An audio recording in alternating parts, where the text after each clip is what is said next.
Nós vamos mergulhar na história, convidando vocês para que juntos possamos ir para Pedro Leopoldo, exatamente naquele ano de 1927 em diante. Lembrando que Cartas de uma Morta foi publicado no ano de 1936. Pois bem, amigos, nesta obra, nós vamos ter na sua apresentação um texto intitulado Explicação Necessária ao Leitor. E eu gostaria de, no nosso ciclo de leituras, contar com a paciência de vocês para que a gente possa trazer o próprio Chico Xavier falando de sua mãe e do livro.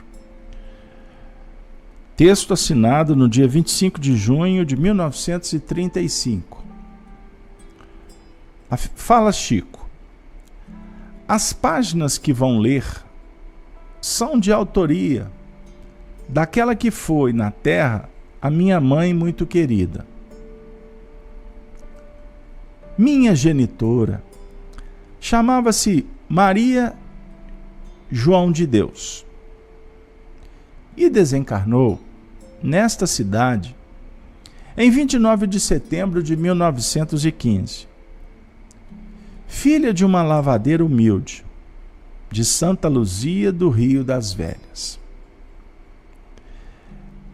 Eu vou abrir um parêntese para deixar registrado uma descoberta que fora publicada, inclusive no Jornal Espírita Mineiro, da Federativa União Espírita Mineira, onde nós trouxemos uma informação muito valiosa que obtivemos de um sobrinho de Chico, o querido Valdir Silva, filho de Lucília Xavier e Pacheco.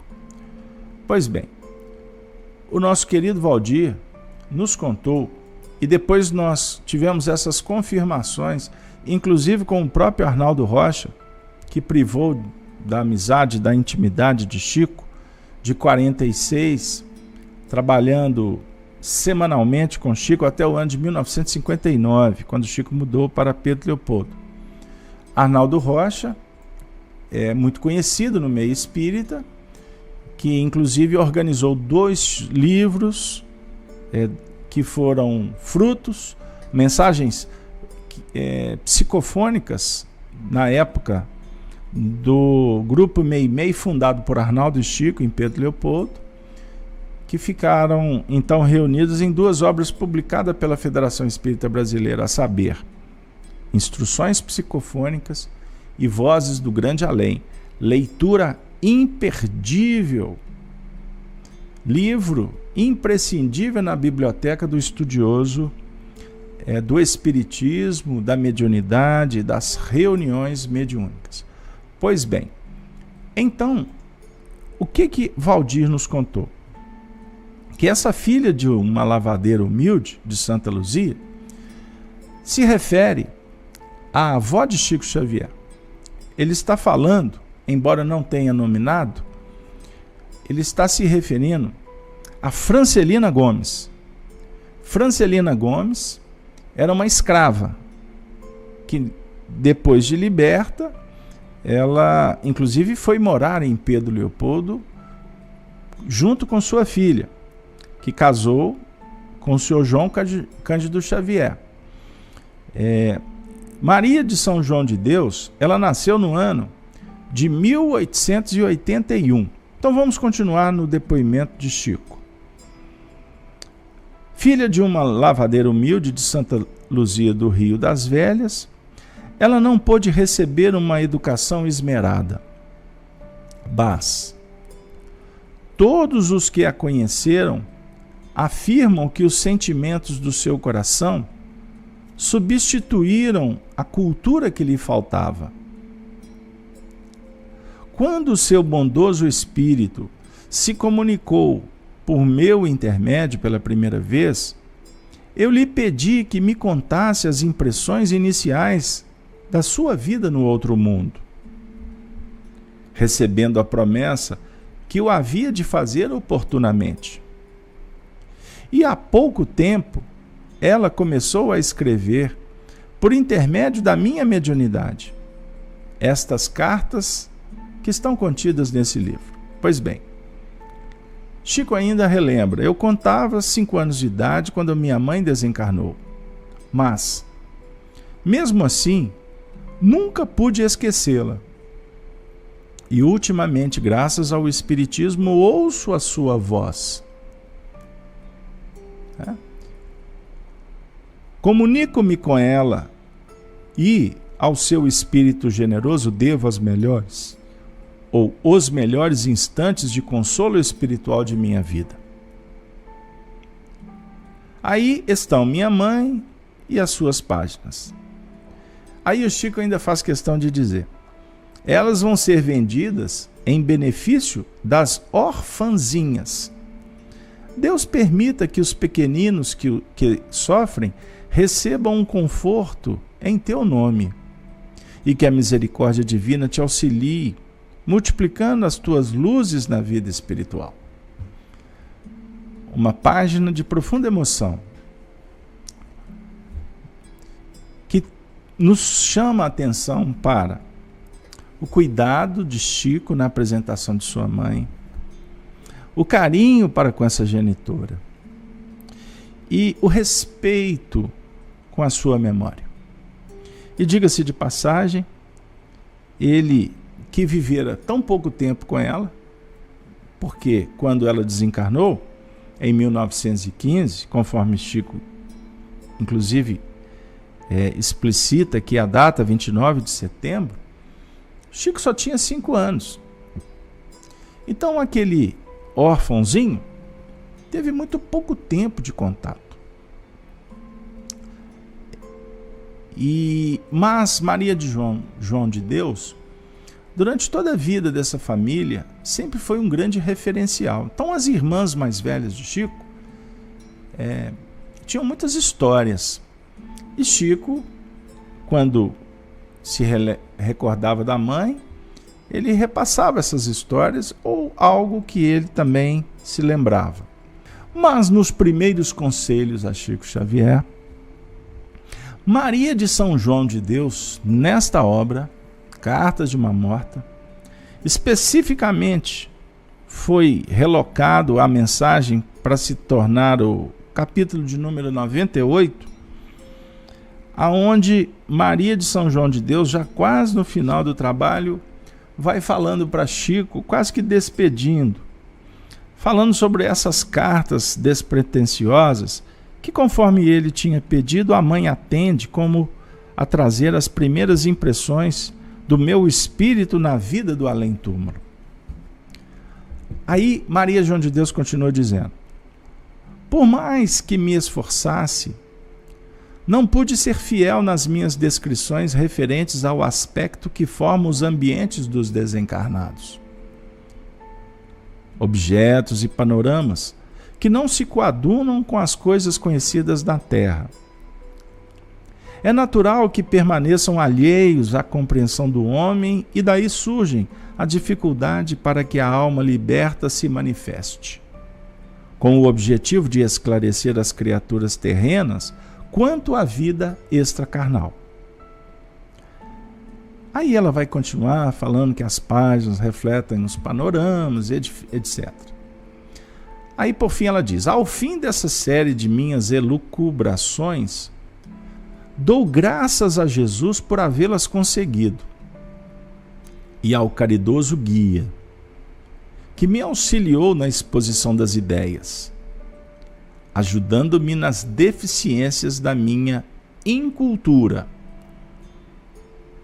Nos momentos em que me aproximava de ti, Chico, para escrever, sentia-lhe a salutar influência, ditando-me trechos inteiros para que eu os transmitisse com a fidelidade possível. Vezes inúmeras, corrigia a pobreza das minhas faculdades de expressão, e a ele devo o que pude grafar por teu intermédio. Olha que interessante ler esse trecho. A princípio eu ia entrar diretamente na orientação, no conselho que a mãe tinha ao filho. Mas, meio que por acaso, fui lendo alguns parágrafos que antecedem o conselho. E aí nós temos que aproveitar, já que aconteceu.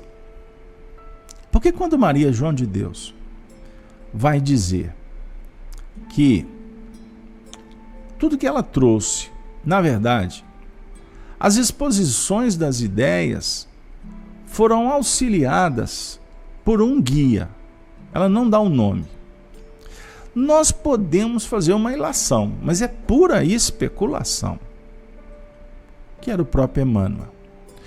Se recordam, na última semana, quando lemos a entrevista da Dona Carmen, que afirmara que tinha identificado a presença de um sacerdote muito antes dele se comunicar naquelas reuniões, e que depois ela veio a saber que era o Espírito Emmanuel? Então Emmanuel, como coordenador desse projeto, acompanhou o Chico Xavier na sua chegada aqui na Terra, nos seus primeiros anos. E por uma dedução mais do que básica, ele contribuiu, inclusive, vamos dizer assim, na condução dos primeiros passos desses familiares. Por quê? Ali estava instituído um projeto para que aquela família se tornasse um berço e que recebesse espíritos com missões bem específicas.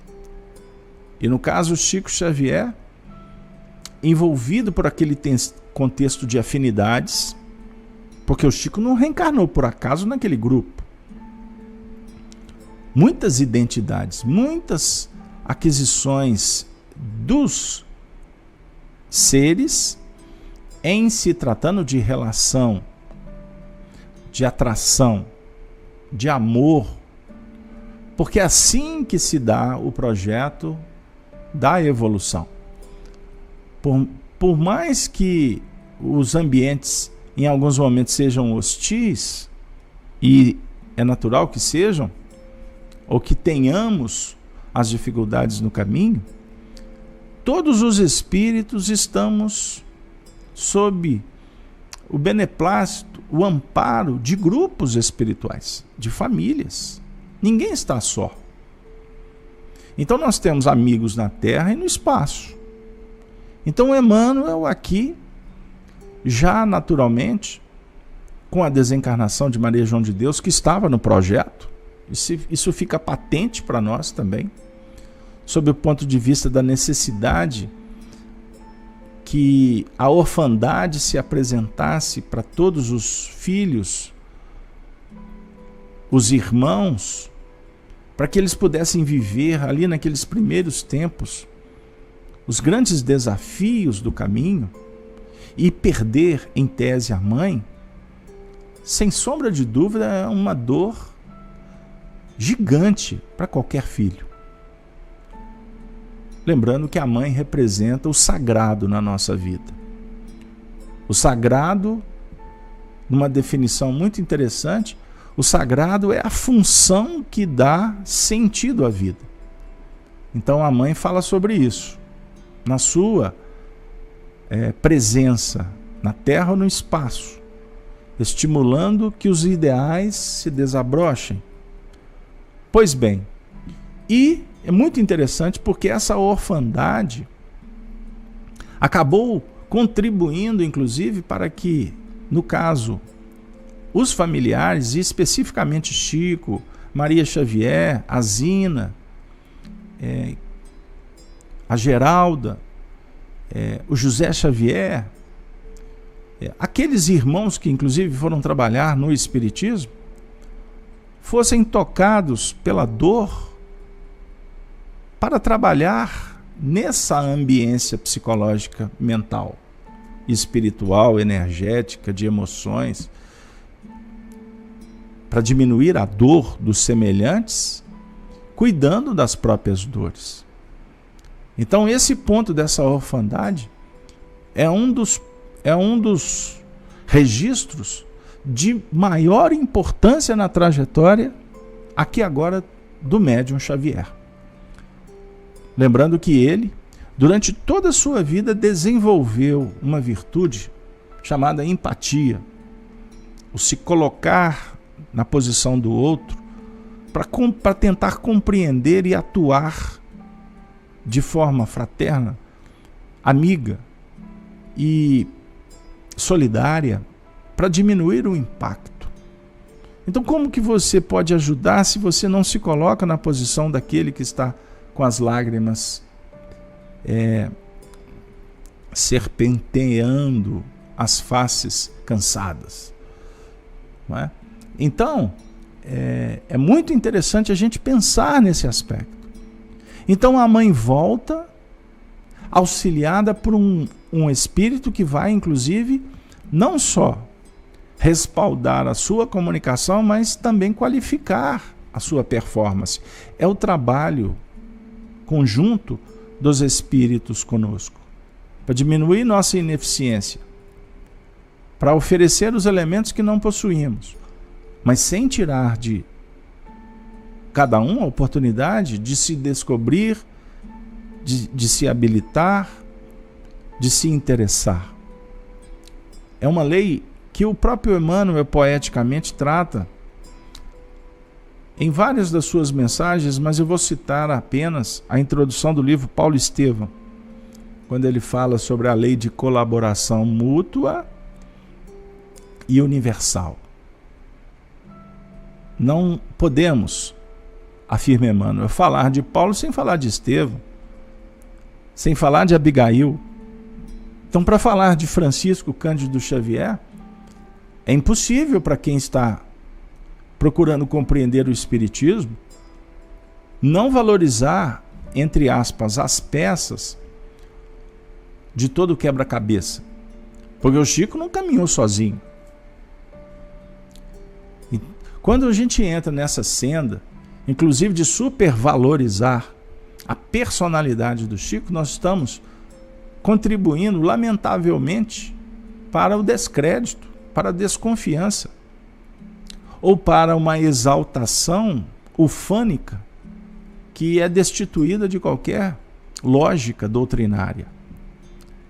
Herculano Pires, o grande espírita, filósofo, professor, e no dizer do Espírito Emmanuel, através de um depoimento de Chico Xavier, Herculano Pires foi o metro que melhor mediu Kardec.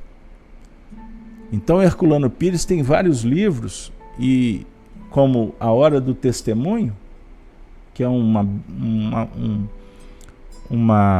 trabalho que ele desenvolveu junto com Chico Xavier na época que estava havendo uma adulteração do Evangelho segundo o Espiritismo, aonde nós vamos encontrar em vários momentos Herculano Pires falando sobre